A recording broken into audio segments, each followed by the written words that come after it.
सक्सेसचा मित्रांनो असा जर शॉर्टकट असता, hear me what I am saying, सक्सेसचा मित्रांनो असा एखादा शॉर्टकट असता किंवा असा एक स्ट्रेट जॅकेट फॉर्म्युला असताना समजा, तर तो फॉर्म्युला धीरूभाई अंबानीच्या ग्रुपनी किंवा टाटा अंबानीच्या ग्रुपनी तो पेटेंट करून टाकला असता.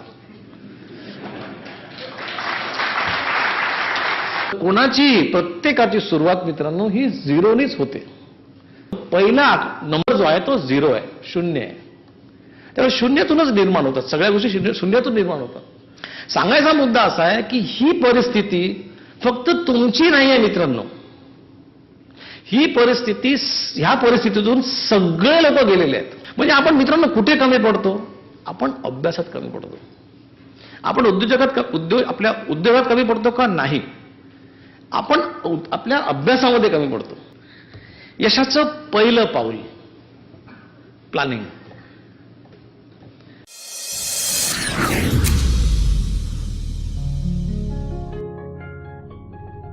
मला असं वाटतं उद्योजक आणि त्याच्यामध्ये ब्रह्मा विष्णू महेश असे तिन्ही गोष्टी त्याच्यामध्ये यायला पाहिजेत.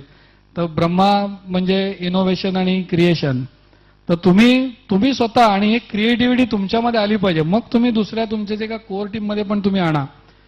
पण क्रिएट करणं, नवीन आयडियाज तुम्ही आणणं, ते ब्रह्मदेवाचं काम आहे.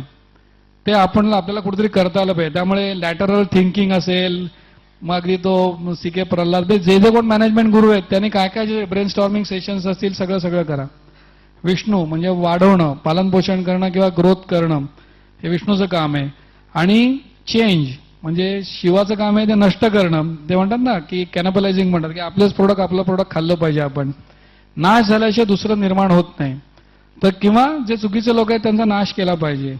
अजून नवीन आयडिया, म्हणजे आपली पुढची आयडिया आली तर ते दुसरं, आपण जर 10वीत गेलो तर आपण शाळा आवडली म्हणून शाळेत पोहोचून राहत नाही, कॉलेजमध्ये जातो आपण, तसं आपण केलं पाहिजे. कॉलेजमधनं मग बाहेर जातो, ते आवडलं तरी काळाप्रमाणे पुढे जात राहायला पाहिजे. तो उद्योजक जर का असेल तर ब्रह्मा विष्णू महेश हे तिन्ही हे ठेवले पाहिजे.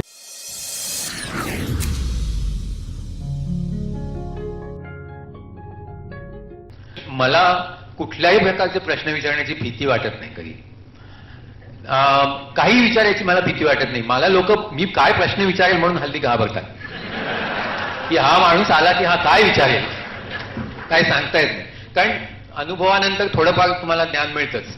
त्यामुळे तसं थोडं मला मिळालेलं आहे. त्यामुळे मीटिंगमध्ये म्हणा, बोर्ड मीटिंगमध्ये, या मीटिंगमध्ये वगैरे काय हा माणूस विचारेल हे लोक आता हल्ली हे करतात. तर मला एक पॉइंट असा सांगायचा आहे याच्यामध्ये की महत्वाचा पॉइंट आहे की ही जिज्ञासू वृत्ती, प्रश्न विचारण्याची वृत्ती ही आपल्याला करायलाच पाहिजे. कारण जर अर्जुनाने श्रीकृष्णाला विचारलं नसतं मी काय करू, तर गीता काय श्रीकृष्णाने सांगितलीच नसती. त्यामुळे हे करणं प्रश्न विचारायलाच पाहिजे. आणि प्रश्न कधीही मूर्खासारखे नसतात. उत्तर देणारा माणूस जर मूर्ख असेल तर तो म्हणतो मूर्खासारखे प्रश्न काय विचारतो. त्यामुळे मला त्यातून मी खूप खूप खूप शिकलोय प्रश्न विचारण्यामधनं. आणि ते मला जर विचारशील माझं काय ॲसेट आहे, माझं ते एक महत्वाचं ॲसेट आहे, मला प्रश्न विचारता येतात.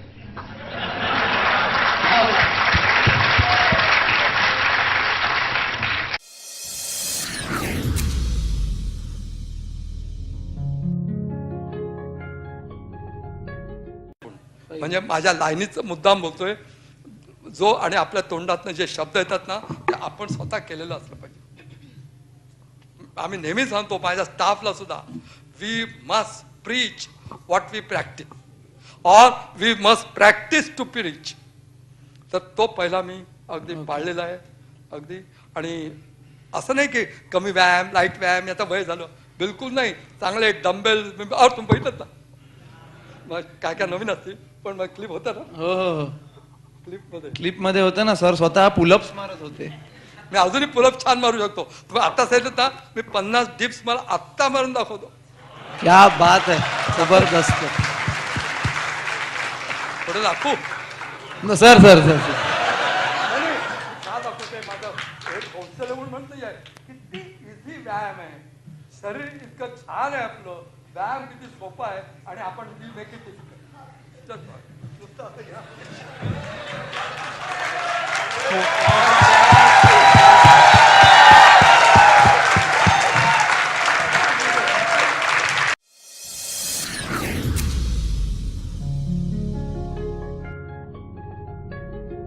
I do business with people, not with papers. Papers हे इमटेरियल आहेत. पहिलं तुम्हाला माणूस आवडलाय का ते पहिलं बघा. जर माणूस जमला, जर मैत्री जमली, धंदा आपोआप जमतो.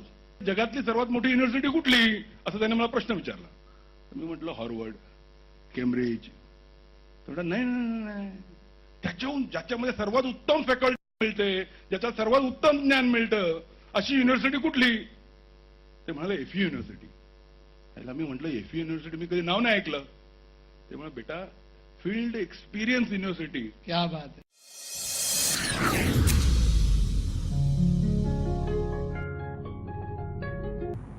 की मला धंद्यात का चांगलं यश मिळत नाही, तर माझी 7.5 सुरू आहे असं कोणीतरी सांगितलं की आपल्याला एक बरं वाटतं की चला 7.5 आहे.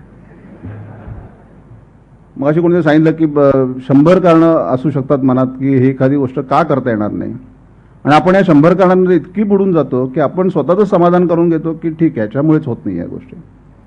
पण आपण यशस्वी माणसांकडे जेव्हा बघतो तेव्हा असं लक्षात येतं की 100 प्रश्न असताना सुद्धा ही माणसं एखादी अशी गोष्ट शोधून काढतात की ज्याच्यामुळे हे काम होऊ शकतं किंवा हे उद्दिष्ट गाठता येतं.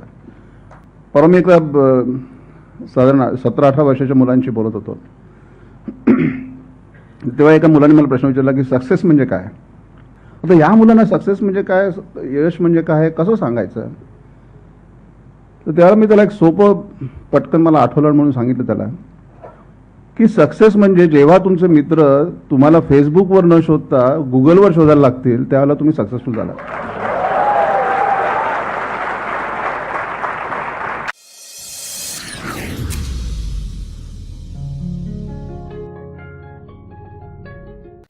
आम्ही एका वर्गात वाढतो, आम्ही एका डिव्हिजनमध्ये वाढतो, आम्ही एका शाळेत वाढतो, परंतु आम्ही एका शिक्षण जगात वाढत नाही.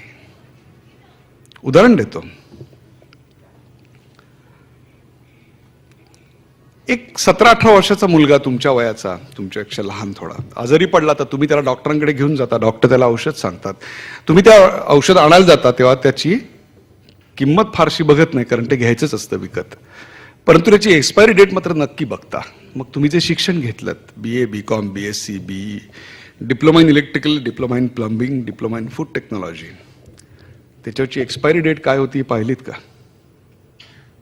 If expired medicine is harmful to consume, why not expired education is harmful to consume.